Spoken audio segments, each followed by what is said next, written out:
Hey Sohail, good to see you again. Hi Akash, how's it going? Good, good. Hey, today I wanted to talk about something really interesting I read. It's actually about A/B testing. It's from Kellogg, and I just thought it was a good article about how you can speed up some of your testing results. So I don't know if you had a chance to read it. What did you think? I love anything that's related to A/B testing. Been passionate about doing testing in a number of roles I've been in. At small companies, at large companies. I just find anything that can help us get better at it, to be interesting. So I'm excited to read it. Curious if you've run into these kinds of problems before. I have. I think when you're focused on conversion rate, you have a lot of different opportunities throughout the funnel. And something I learned when I was at Trunk Club was our data science team ran a specific analysis for our funnel, and they came back with results that really actually build on exactly what Kellogg found. So it was interesting. So what we found is that in our funnel, you take a quiz, you get a style box of 10 or more items, and then you have to purchase one of those items to be a conversion. So what we found is the more people engage with the style quiz, the more likely they are to convert. So we're actually able to run a prediction score for our leads that came in. And it was really beneficial for us because then we knew what to prioritize. We knew who to sort of maybe add an offer to, through our CRM. So to me, this was great. It can kind of show you that, remind you of that data correlation and looking across your whole channel, but it can also speed up how you can get to that conversion, and what might be a predictive metric. What Yeah, did you think I of it?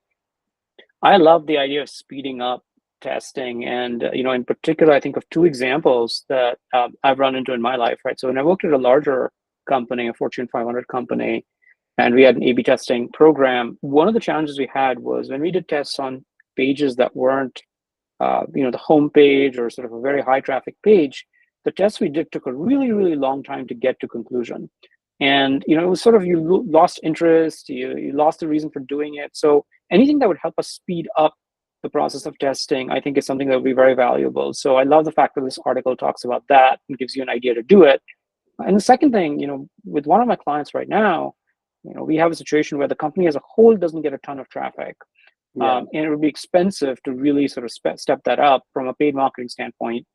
And so we want to be able to squeeze out as much as we can in terms of learning from every at bat that we get with the customer. Yeah. And that means, we want to make sure that if 100 visitors are coming to our page, we're maximizing our learning.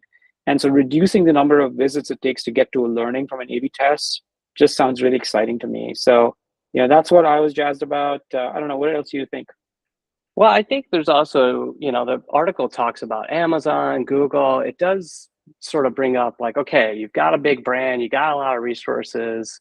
Okay, not every brand has that. So now that I'm more focused on mid-cap companies, I'm like, wait a minute, like this isn't a home run necessarily. Like you have to be careful with how you deploy resources. So I sort of went back to the point of like, if conversion rate is an opportunity above and beyond another opportunity, let's say in paid media or another type of acquisition or in maybe a retention program, then maybe this is a good learning and maybe it's something you want to spend time on. So I was trying to now put my small business, mid business, middle market business consulting hat on versus my Fortune 500 hat. I don't know if you felt the same way.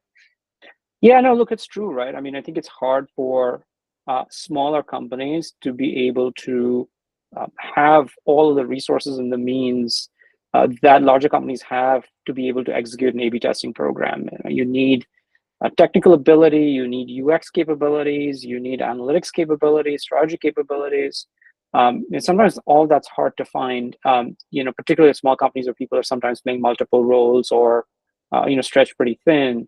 So, but I still feel that like small companies shouldn't be should have the same abilities to be able to do A/B testing. I know many of them are very excited about it.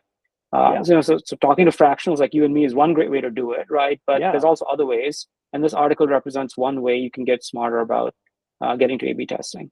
So Yeah, pretty cool. I think it's an amazing point because I think Martech, it's like good and bad. Like Martech is advanced to a point where Some of it's still too complicated for small businesses, but some of it is really easy for them to go out and just execute, with a simple fractional relationship or a contractual relationship. That's a great point.